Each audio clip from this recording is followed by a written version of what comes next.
Hello friends, welcome back. आप सभी का बहुत बहुत स्वागत है अभी के इस वीडियो में। अभी का यह वीडियो सक्षमता पास और बीपीएससी शिक्षकों के लिए महत्वपूर्ण है, क्योंकि उनके लिए अब यहाँ पे बेहतरीन खबर निकल करके आ चुका है।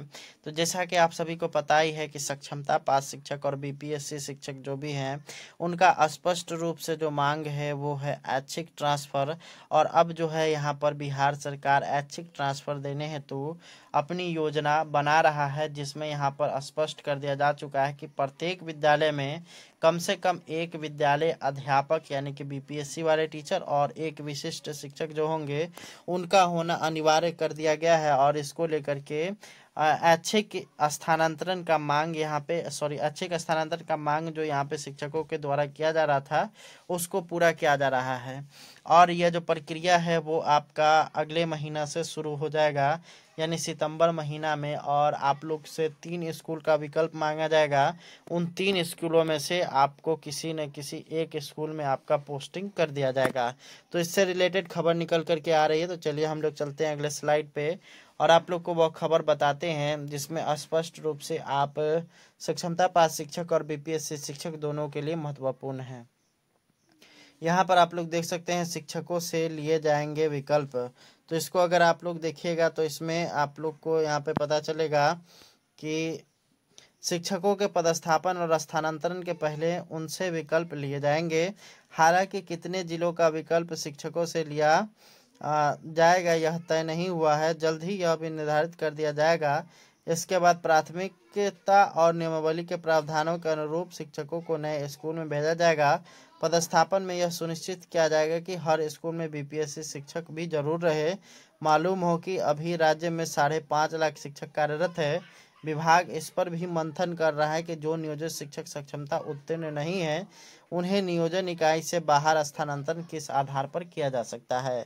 यानी कि अगर बात करिएगा यहाँ पर शिक्षकों के पदस्थापन की, तो शिक्षकों की जो पदस्थापन की प्रक्रिया है वो बहुत ही जल्द यहाँ पे शुरू हो जाएगा। काउंसलिंग खत्म होगा, उसके बाद इसकी प्रक्रिया शुरू होगी। और इसके बाद जो सक्षमता पास शिक्षक हैं जिन्होंने काउंसलिंग करा लिया होगा उनसे जो है यहाँ पर 3 स्कूल का विकल्प मांगा जाएगा। और साथ ही साथ जो बीपीएससी से बहाल शिक्षक हैं उनसे भी यहाँ पर 3 स्कूलों का विकल्प मांगा जाएगा। फिर उनका जो है ऐच्छिक पोस्टिंग किया जाएगा। और इस बात का यहाँ पे ध्यान रखा जाएगा कि प्रत्येक विद्यालय में कम से कम एक बीपीएससी अध्यापक हो और साथ ही साथ सक्षमता पास जो शिक्षक हैं वो कम से कम वहाँ पे रहे।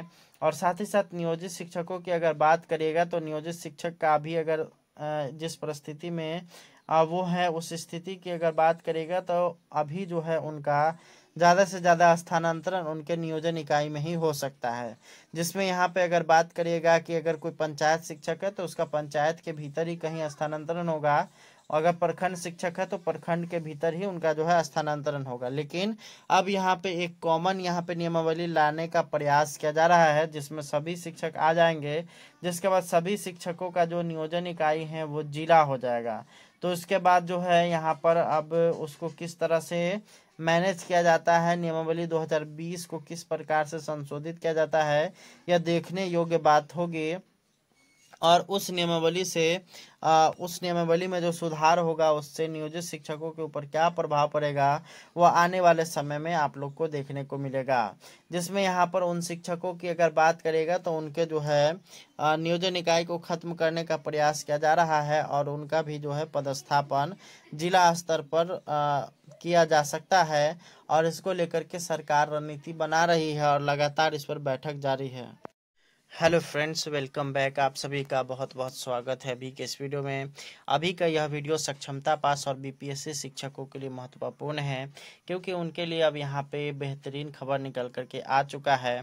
तो जैसा कि आप सभी को पता ही है कि सक्षमता पास शिक्षक और बीपीएससी शिक्षक जो भी हैं उनका स्पष्ट रूप से जो मांग है वो है ऐच्छिक ट्रांसफ़र।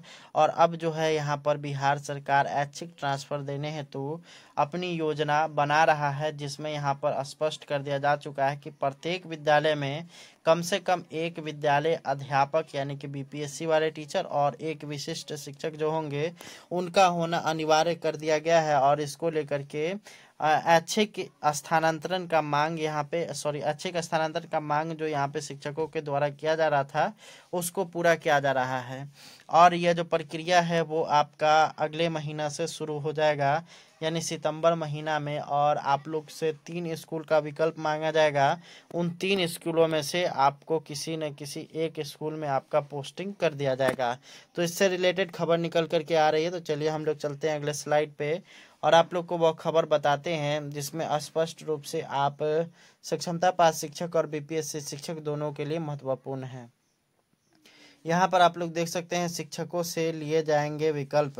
तो इसको अगर आप लोग देखिएगा तो इसमें आप लोग को यहाँ पे पता चलेगा कि शिक्षकों के पदस्थापन और स्थानांतरण के पहले उनसे विकल्प लिए जाएंगे। हालांकि कितने जिलों का विकल्प शिक्षकों से लिया जाएगा यह तय नहीं हुआ है, जल्द ही यह भी निर्धारित कर दिया जाएगा। इसके बाद प्राथमिकता और नियमावली के प्रावधानों के अनुरूप शिक्षकों को नए स्कूल में भेजा जाएगा। पदस्थापन में यह सुनिश्चित किया जाएगा कि हर स्कूल में बीपीएससी शिक्षक भी जरूर रहे। मालूम हो कि अभी राज्य में 5.5 लाख शिक्षक कार्यरत है। विभाग इस पर भी मंथन कर रहा है कि जो नियोजित शिक्षक सक्षमता उत्तीर्ण नहीं है उन्हें नियोजन इकाई से बाहर स्थानांतरण किस आधार पर किया जा सकता है।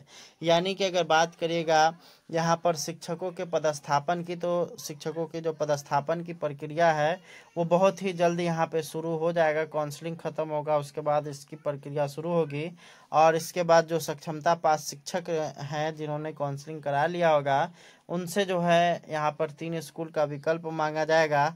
और साथ ही साथ जो बीपीएससी से बहाल शिक्षक हैं उनसे भी यहाँ पर 3 स्कूलों का विकल्प मांगा जाएगा। फिर उनका जो है ऐच्छिक पोस्टिंग किया जाएगा। और इस बात का यहाँ पे ध्यान रखा जाएगा कि प्रत्येक विद्यालय में कम से कम एक बीपीएससी अध्यापक हो और साथ ही साथ सक्षमता पास जो शिक्षक हैं वो कम से कम वहाँ पे रहे।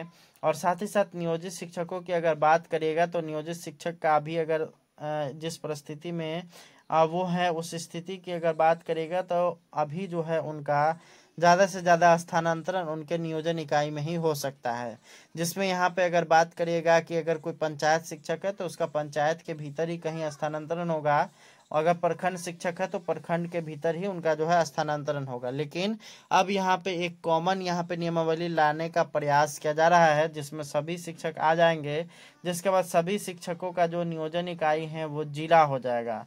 तो इसके बाद जो है यहाँ पर अब उसको किस तरह से मैनेज किया जाता है, नियमावली 2020 को किस प्रकार से संशोधित किया जाता है यह देखने योग्य बात होगी। और उस नियमावली में जो सुधार होगा उससे नियोजित शिक्षकों के ऊपर क्या प्रभाव पड़ेगा वह आने वाले समय में आप लोग को देखने को मिलेगा। जिसमें यहाँ पर उन शिक्षकों की अगर बात करेगा तो उनके जो है नियोजन इकाई को खत्म करने का प्रयास किया जा रहा है और उनका भी जो है पदस्थापन जिला स्तर पर किया जा सकता है। और इसको लेकर के सरकार रणनीति बना रही है और लगातार इस पर बैठक जारी है।